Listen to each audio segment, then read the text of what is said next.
So we were going to do a story that is about Paul's shipwreck, and where he finds himself on an island. It sort of had some connections to the story of Jonah, but as I looked at it more and more, I felt like this story about Nehemiah that we're going to look at today was a better end both to our colorful teachings and a better beginning as we enter a new season, as we look at the school year coming up. And you're going to see that as we go through it, because this is probably, honestly, one of the most practical teachings.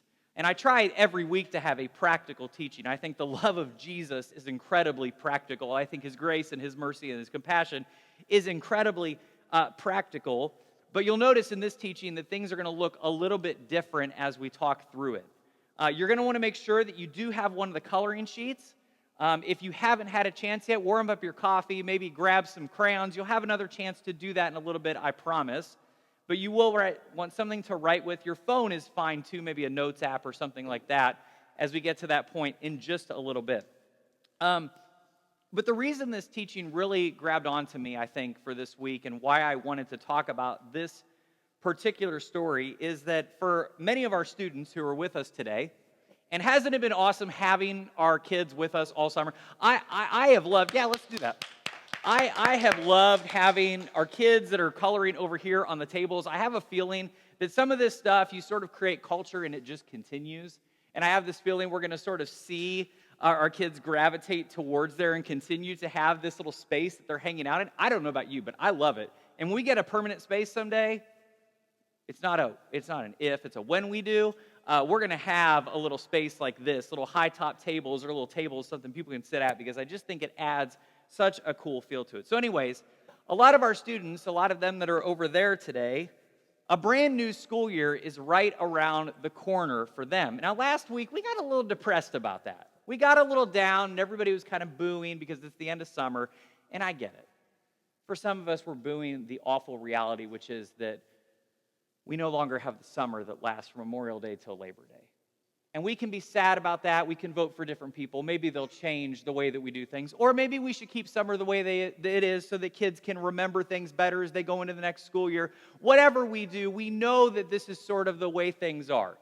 But there is also another way that we can take transitions like this. Because I think what it is some of us, honestly, if we're going to be completely honest with ourselves, we all want routine back. I had a couple days last week where the house was quiet. It was just me, my computer, and my cat. And it was so just routine again. And I was sort of thinking back to those days that, I let help the girls get out the door, and then the other one gets onto the bus, and they head on their way. And I've got that period of time to really get a lot of work done. And I think for some of us, we're sort of excited about that routine, getting back in the flow of things. But change is hard. And so as we look at it, we kind of go, I don't really want summer to end. And where did it go? And part of the reason for that, a big reason for that, is that as you get into that transition time, as you begin to think about the next season coming up, one of the things you do is you go, where did the summer go? And it's not just where did the summer go, it's where did the time go? And then I had a list of things that I wanted to get done. You had your fun list, let's be honest, you had our fun list over here. And your fun list was all those places you wanted to go to, all those things you wanted to see, all those exciting opportunities that you had around you. And then you had another list of things that you weren't so excited about, like painting the shed, painting the deck. I'm just telling you all the things that I didn't do. That are on painting. It's a lot of painting, painting the porch, like all these things that I wanted to get done. I mean, I remember looking at Jill at the beginning of the summer, and I said, this is going to be so great. You know what I'll do? I'll get up early in the morning. I'll work in the morning. You guys will get up, and then we'll spend the afternoon. We'll go to the pool, or we'll go do something fun, and then we'll come back and we'll hang out again. We'll keep the pool open. All our friends will come over. It'll just be a summer of over and over, just constant fun and excitement. And then we looked and said, where did it go? And then I looked at the deck and I went, why aren't you painted? And I looked at the porch and I went, why are you still unpainted? And I'm looking around going, we didn't do anything that we thought that we would get to do. Well, here's the good news. And this is the good news about all of this, is that these moments, and you could do this anytime, just so you're aware, you could reprioritize anytime you want. You could reset your life anytime you want. You could refocus your life anytime you want. You don't need me to tell you that, and you don't need a transition in life to tell you that, right? But there is something powerful when we come together as a community and we look at each other and we admit that there's a change in the season. And we look at each other and say, all right, guys, here's what I'm going to do. I am going to reprioritize, I am going to refocus, and I am going to restart some things. I have thought a lot about what is going on, and I am going to get to that next place where I get things done on my list that I wanted to get done. Hey, before I go any further, I just realized that I'm not saying this because Ellie is the cutest thing of all time. We do have nursery set up if any of our small ones do want to go to nursery, and I know that Emily would be more than thrilled to hang out with little ones if they do want to go that way. So I wanted to say that just in case anybody does want to go. Adults, if you could stay in here instead of going to play with blocks, I would appreciate that. But if our small ones do want to join Emily, just go grab her and she can take them to the nursery. So I wanted to say that. But either way, I want to make sure Ellie knows you are not a distraction. I love your little voice. You keep talking. Please do, okay? So anyway, so if you haven't made any goals, if you have nothing to restart, if you have nothing to look at, you say, oh, well, I didn't have anything I wanted to get done this summer. Good for you, but now is the time. Now is a good time to think about those things I want to get done. Now is the time to think about the stuff that you want to do. But then I also have some bad news that's going to go along with this good news. And that is this. Research shows us that 92% of goals go unmet. Isn't that wonderful news? So now I know that my list of 100 things to do, I shouldn't feel bad that 92 didn't get done because I'm just average. That's fantastic. So if you got 9 things done this year, you are above average. Good for you. Give yourself a round of applause. And next time, maybe when you get to summer, you won't make a big list of goals to do. You'll say, my goal for the summer is to veg out and sit by Ryan's pool and drink martinis and sit by the water. That sounds like a great plan to me for next summer, 100%. And you can make that goal.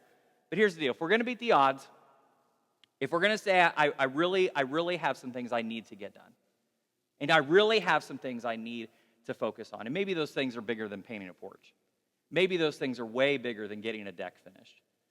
Maybe you've got some things that you said, I really need to do. I got to get some stuff in order. If we're going to beat the odds, we're going to need some help doing it. And that's why this really, really practical story helps us to do that. And I love what this story has to teach us. So let's start with every coloring story that we've done so far. We're going to start with a once upon a time. And we're going to lean into the story aspect of this story we find in Scripture. And this is how it begins. Once upon a time, there was a man named Nehemiah who lived far away from his homeland in a big palace where he had an important job serving a king. But even though Nehemiah lived in a beautiful palace with everything he could want, he was sad. You see, his people had been taken away from their city called Jerusalem many years before.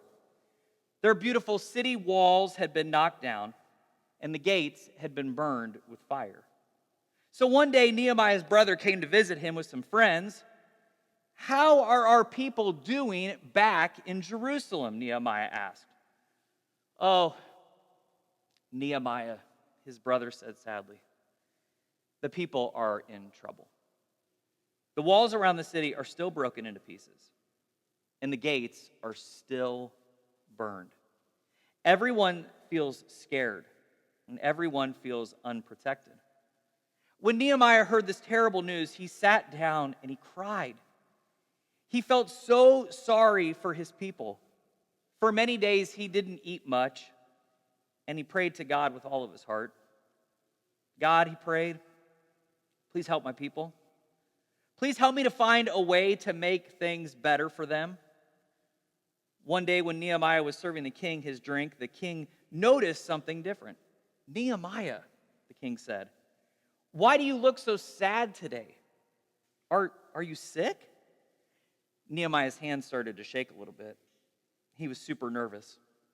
What if the king got angry? But Nehemiah took a deep breath,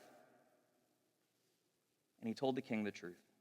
"Your Majesty," he said, "my heart is sad because the city where my family comes from is broken. The walls are smashed, the gates are burned.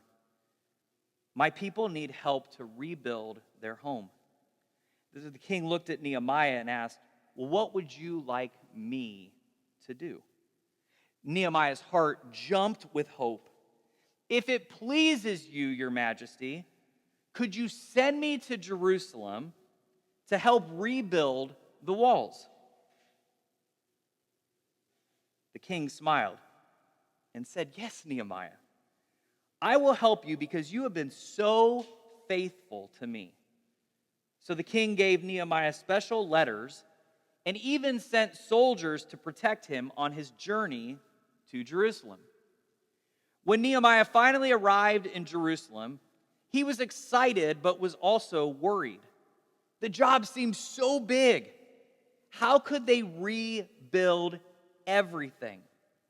So at night, while everyone was sleeping, Nehemiah rode his horse quietly around the cities. The walls were even more damaged than he had imagined. There were piles of stone everywhere. The gates were completely gone. But Nehemiah had a plan. The next day, he gathered all the people together. "Look around," he said. "We are in trouble, and everyone can see it. But let's work together to rebuild." The people got excited. "Yes," they shouted. "Let's build." I want to take a pause here because I think there's something so cool about this. I've always loved, and I'm not the only one. There are a lot of books where people take Nehemiah and they look at his leadership. They look at what he does and they see it as a lesson for how we can be leaders in our jobs and in our communities and in the places we live and with our families. And I love that one of the things that Nehemiah does, and I think this is such a powerful lesson for all of us, no matter where we are, whether it's our families or whether it's in our community, whether it's in our jobs, whatever it is, I love that what he does is he gathers the people and he says, "Look around."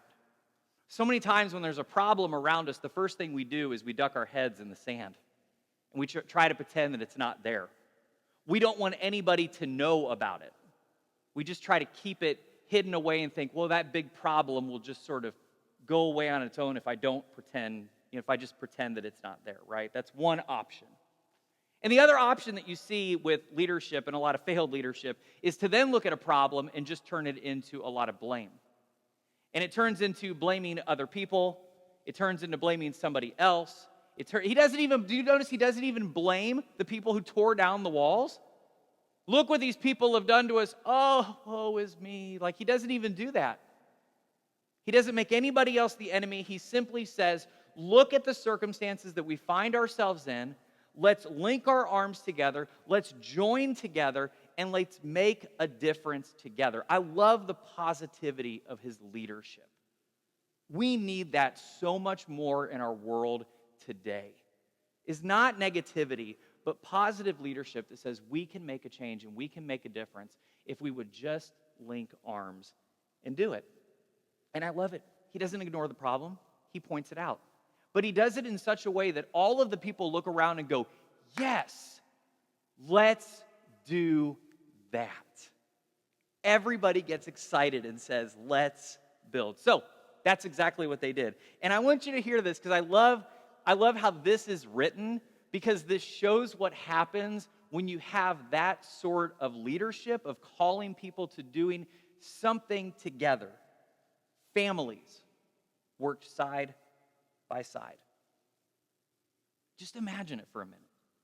I just love the picture that everybody goes, they were so upset, they were so frustrated, this is the way things are, and then they said, we can change it. And you can sort of see these families looking at each other, and they're calling it to their neighbors, and the kids are going, we can help too, and so they all go, and they start grabbing rocks, they start grabbing stones. And you can imagine some people went up and they grabbed the big, heavy stones and they carried those. Others probably went over and mixed cement. Some built gates. And I imagine the smaller kids, and I love it here because this is what our kids do. Do you ever see our kids when we can do teardown? That you'll see the kids and they'll grab the little carts and they'll grab the thing and they'll push everything out. And you see everybody, all ages, grabbing and being a part of it. Do you see that? And if anybody ever tried to stop one of our kids and say, no, we don't want you messing with that, I'm going to tell you right now, I'm going to tell you, get out of the way. I want that kid to be involved. I want them to be a part of it because they're learning something amazing. They're learning to come alongside adults. They're learning to serve together, and they're becoming a part of something. Now, if they're carrying one of the big subs and one of the speakers and you're worried about their health, yes, but don't take away their job. And I love that that's what happens here. These kids are picking up rocks. They're bringing it over to their parents. They're saying, we're going to put this thing together. But some mean men didn't want the walls to be fixed. They tried to scare the builders. They even planned to attack them. They sat outside. They mocked the people. They made fun of them. Oh, you guys can't do this. Look at you. Who do you think you are? You guys can't make this. You don't have, it's not going to happen. Just don't even take the time. But then that didn't work. The people kept building. They had been motivated. They wanted to get things done. So these guys tried something else, which is probably one of the most powerful things that they could have done. They tried distraction. So these mean men sent messages to Nehemiah and said, come, meet with us in one of the villages. We just want to talk. But Nehemiah was wise. And he knew they didn't really want to talk. And rather than allowing them to distract him from his job, Nehemiah sent messengers to them saying, I am doing a great work, and I cannot come down. Why should the work stop while I leave it to come down to you? Now, this is another one of the coolest things about Nehemiah. He could have said, everybody's doing a good job. I have time for lunch. I have time to go get some free Panera. I'll just go hang out with these guys. It'll be no problem. The rest of these people can do this work. Do you notice where Nehemiah is?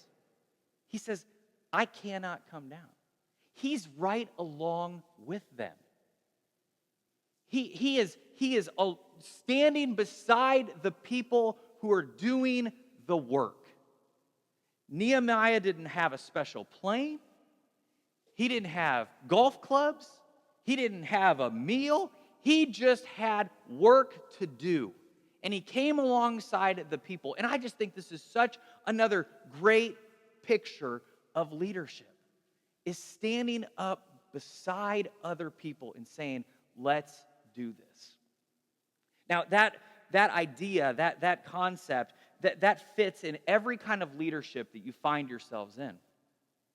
That there's nothing better than at work. Is there anything worse than a manager who tells you to do something and wants nothing to do, unless they want way more to do with it and they start micromanaging, but you get what I'm saying, where they want nothing to be a part of actually making anything happen. They just want to watch you do it while they do their own thing. Well, in families, it's the same way. There's nothing worse than looking around and saying, guys, this house is a mess. Somebody pick it up. Now, guys, I want to tell you, I'm actually talking to myself here. This is a little confession time that I might have done this. And there's nothing worse. There's nothing worse in a family than sitting there and going, somebody needs to pick up this kitchen. Somebody needs to unload that dishwasher. It stinks in here. Do it. Do the work. Get off the couch. Make it happen. There's nothing more powerful than when somebody just stops and says, I don't care what the job is, I'm going to help get it done. That is a powerful, powerful lesson all of us can learn. Well, for 4 times, these guys come to Nehemiah. 4 times they come and they try to distract him by saying, hey, just come off the ladder. Come down off the wall. Come hang out with us. Everything's going to be cool. We just want to talk. And each time they asked, Nehemiah would send back the same response to them. I am doing a great work, and I cannot come down. I love that he doesn't take the bait. And he just keeps answering simple. It's just the same answer. I'm doing a great work. I can't come down. Well, Nehemiah, we just had this village. We want you to stop by. Just come down for a few minutes. I'm doing a great work. I can't come down. But Nehemiah, we wanted you to come. We want to talk to you about it. Maybe we can provide you some help. I'm doing a great work. I can't come down. But Nehemiah, don't you think you could just take just a minute away from what's happening? I'm doing a great work, and I cannot come down. Well, day by day, stone by stone, every time Nehemiah responded, things were getting done, and the city walls and the gates were rebuilt. After only, and get this, the entire city of Jerusalem, after only 52 days, in 52 days, the final pieces of the city walls were set in place. This reminds me of, like, last night, we were leaving this concert at Everwise, and we're driving through town. We got to this point in the city, and we're just driving through, and I looked at Jill, and I go, where are we? What road are we on? And I looked around. Have you done this before, that you drive through the city, and you come through a part of the city that you absolutely do not recognize? I had this happen one time that I was driving through Fountain Square, and I was going from the Fountain, and I was going east from the Fountain on Prospect, and all of a sudden, there were like new apartments. And I hadn't been there for just a few months. And I was like, where did this come from? How did this happen? And it was literally like you just turned away for one moment and all of a sudden it's about, that's what happens here. And I love that these guys are trying to distract Nehemiah. 52 days go by. They look and they probably are riding by. They're getting ready to come up, try to distract him again. And they're like, when did this happen? How did this get done in 52 days? Well, the people obviously were going to celebrate. They couldn't believe that they actually had gotten this finished. So they celebrated and they worshiped and they sang together and they partied. The end. Actually, it's not the end. There's a lot more after the end in the story. There's a lot of things that we could learn from this story that comes after the end that we're going to save for another time. Because there's a lot in there about what it looks like for those people to then rediscover their faith. They rediscovered their sense of community. They rediscovered what it looked like to be the people of God in the place where they were. So there's a ton that we can learn from that story. But the thing I want us to see today is just really simple. I want to see how Nehemiah's response can help all of us as we begin this new season of life and we start over these next few weeks. Because there's one thing that I know about you, and it's one thing that I know about you is true because I know it's one thing that I know about me that is true. I know that all of us have something big going on. All of us have something in our lives that we might be trying to bury our head in the sand about, or it might be something that we're working on that we're scared to tell everybody else about. It's something maybe we've been afraid to ask other people for help about, but we all have something in our lives that we know we have to do. We know that could be an opportunity that needs our attention. It could be a challenge that we're facing. Whatever it is, you have a great work that needs your attention. But the challenge that every single one of us is going to face is this. Will you climb the ladder? Will you stay on the ladder? And will you finish the work? And for some of us, that means picking up some new stones to put in place. For others of us, it means that we've recognized that there's some work that has been left undone in our lives. And for others of us, we realize that there are some breaches in the walls of our life that need to be patched. But for all of us, every single person sitting here, I know this is true, that Nehemiah's response will help us. I'm doing a great work, and I cannot come down. Now, for some of us, again, today, that great work, it could be in your relationships. Maybe you've left unfinished work to be done when it comes to people in your life. Maybe you're walking around with a regret about things that went said.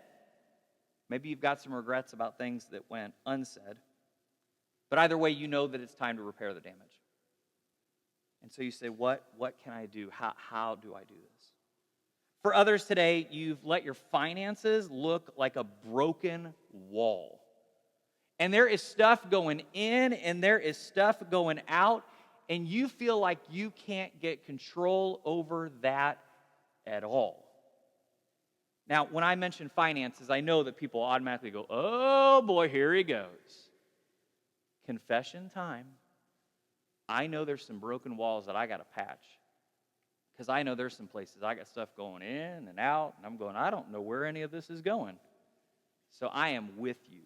I know what it's like. We all get to that place that we go, how did I get here? And how did this happen? And so what I really want you to know is you're not alone.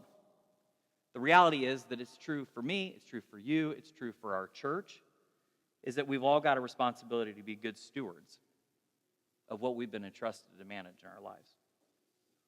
So it's time to step up on the ladder and address what needs to be done, including asking for help. One of the most powerful things that Nehemiah did is he didn't walk into the city with all of these soldiers. He didn't walk in and look around and say, I got it taken care of. Everybody step back. You all are going to be building a statue to Nehemiah soon. He didn't do that at all, did he? Did you notice that they don't even address the soldiers that go with him? Did they help? I don't know. What I do know is that he looked around the people who were in the place and said, I can't do this alone. I turned into we immediately. We have a job to do. We need to do this together. We can make this happen. He asks for help. And everybody learned from that in a way that they all began to ask for help. That's the only way that everybody could have gotten involved in this project. It's the only way that it could have happened because everybody was willing to say, I can't do this alone. Can you imagine the guy sitting on the mixer and he's trying to mix stuff? He's trying to put have you ever mixed concrete on your own? Have you ever done this? And you're trying to put the bag in, you're trying to do the water, you're mixing. You cannot do it alone. But somebody saw Nehemiah ask for help, which caused somebody else to look at their friend and say, hey, I can't do this alone. I can't do. And it was so cool to watch as they built this team together. There's probably 3 people over there. Somebody's putting in the mix. It's just awesome to see. You see this guy, he picks up a rock and he's going, and somebody looks over and lift with your legs, Bob, lift with your legs, right? And he's like, I can't. And he says, I need help. Somebody says, I'll help. They come over, they lift it together, and you can sort of see the scene, can't you? The guy looks, man, I could do this all day, right? That's what every guy says, right? After you get some help. I could do this all day. Well, you're going to be doing it all day. We got a whole city to build. And this is sort of the cool thing is all of a sudden he's asking for help. And this is why are we so bad at doing this? Why are we so bad at asking for help? When it comes to our relationships, when it comes to money, when it comes to our faith, especially, and that's the crazy thing, especially in a church. Why is it when it comes to our relationship with Jesus, we're afraid to ask somebody else for help? We're afraid to admit the questions we have, or we're afraid to have the doubts, or we're afraid of those moments. I don't understand, how did we get to this place where we're supposed to have it all figured out and have it all together. I love the idea that we walk in and we're willing to say, I can't do it by myself. I need some help. And a place where everybody goes, well, yeah, and so do I. So let's stop trying to do it alone. Wouldn't that be a healthy church? Wouldn't it be healthy if you walked into a place and you weren't afraid that somebody was going to judge you because of, oh, I don't have my finances together. Oh, shame on you. Why would we? I don't want to be in that place. I don't want to be in a place where I go, hey, I things are a mess right now. I'm a mess. Somebody looks at you and goes, well, get it together and then you can come back to church. What? What kind of church would that? What a stupid place. I don't want to have anything to do with that. This is a community. This is a community where we're okay to ask for help. And it's a community where we can say to ourselves, hey, and sometimes the help that I need isn't. I just told somebody yesterday, I said, hey, I'm willing to talk to you about something that's going on, but I need to be clear, I'm not a therapist. I know a lot of good ones that I can connect you with who will help you because they've helped me. And let me tell you, if they can't help you just by talking, I'm sure they can help you with some drugs that will make a difference. And the only reason I'm telling you that is because I was willing to say, I need some help, and I don't think talking is going to be enough. We have to be willing to ask for help. So here's the thing. What are we going to do?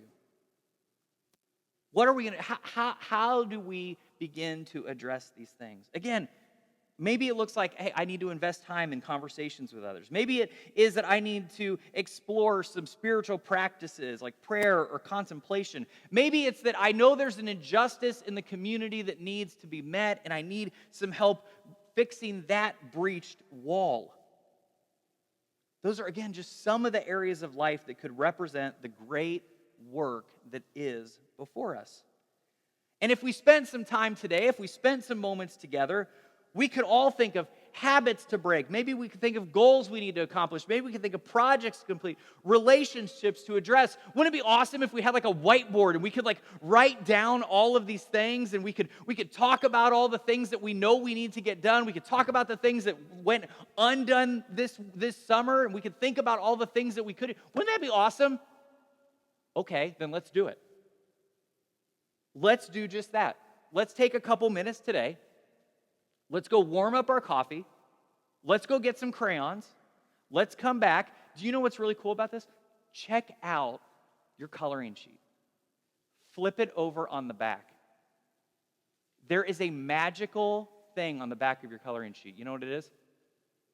A blank page. Now what I want you to do is I want you to take the top of that blank page and I want you to write stuff to get done. I'm serious. And here's what I want you to do. I want you to pick up a crayon, a piece of paper. I want you to use your notes on your phone, whatever it is. I want you to begin to write down what you know that you cannot leave undone in this next season of life.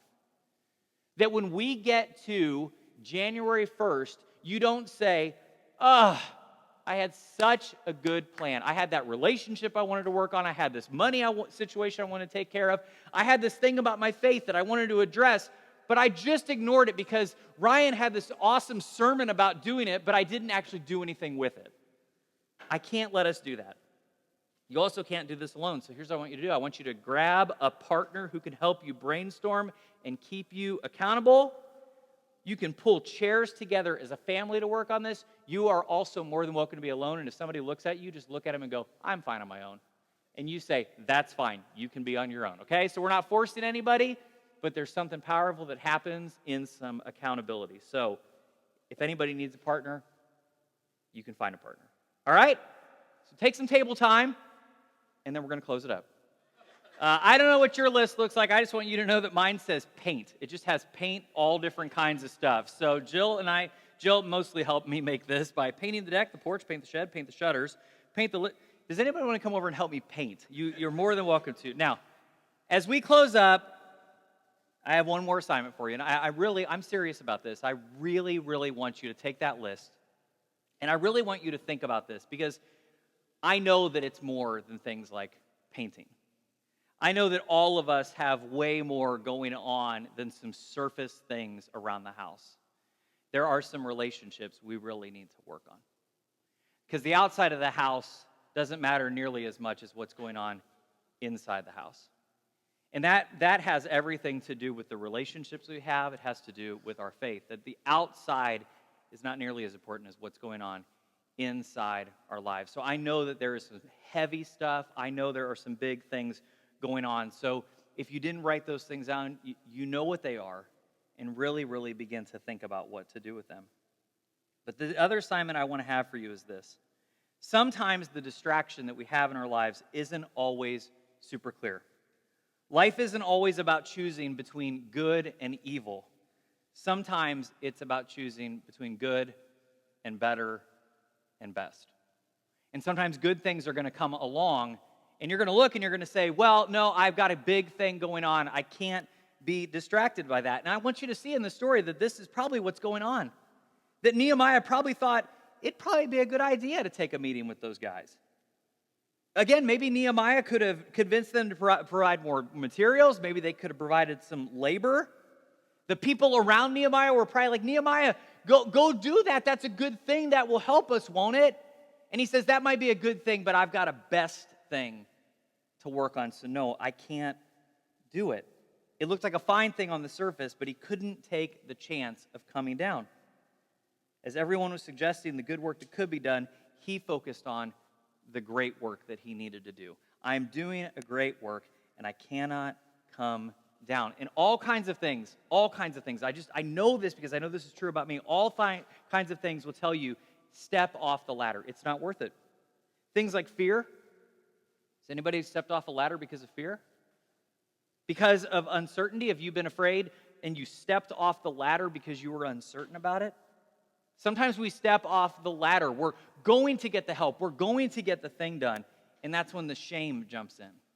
And we give up and quit. And those are the obvious distractions. Sometimes it's opportunities, it's invitations, it's temptations that aren't as obvious. It's at those times we should be praying for discernment and for wisdom. There's a great passage, James 1:5. It says, if any of you lacks wisdom, you should ask God. What a simple response. I don't know what I'm supposed to do in this situation. Maybe I should ask God. I really don't know what I'm supposed to do in this moment. Maybe I should go ask God. And he says in here, who gives generously to all without finding fault, and it will be given to you. Now, I'm not promising that is going to be something that's just going to pop up on a wall. God's not going to write it like Stranger Things out onto your wall and show you what the answer is. That's not how God works. But it might be through a conversation you have with somebody. It might be a nudging you feel. Oftentimes, wisdom is we know what the right thing to do is, but we're too stupid to do it. It's right there in front of us. And sometimes that prayer is telling us, you know what you're supposed to do. Go have the courage to get it done. If we're still looking for encouragement to stay on task, there are other places we see this thread running through Scripture. The Apostle Paul wrote to a church. He told them they were still developing their faith, and this is what he said to them. He said, not that I have already obtained this. It's not that I have already reached the goal, but I press on. I press on to lay hold of that which for Christ has laid hold of me. Brothers and sisters, I do not consider that I have laid hold of it, but one thing I have laid hold of, forgetting what lies behind and straining forward to what lies ahead. I'm going to keep going. I press on towards the goal, towards the prize of the heavenly call of God in Christ Jesus. In another place, even Jesus has to chastise one of his disciples when his disciple, Peter, tried to dissuade Jesus from going to Jerusalem to face the crowds and what he knew was going to come. And this is probably a good thing. Peter's like, Jesus, I want to save your life. Stop, don't go ahead. There's a good thing over here. And Jesus says, but it's not the best thing. So he turns to Peter and he says, get behind me, Satan. You are a hindrance to me. Now, I do not suggest your family is looking at somebody when you're working on something and say, get behind me, Satan. It might be funny the first time, but make sure you laugh afterwards. But I do think we need to be clear like Nehemiah. I am doing a great work, and I cannot come down. And why I think this is so important, this is what I want to close with. Guys, I know I know that every single person in this room has some amazing opportunities in front of you. I know you do. And I don't want you to end this season with regret.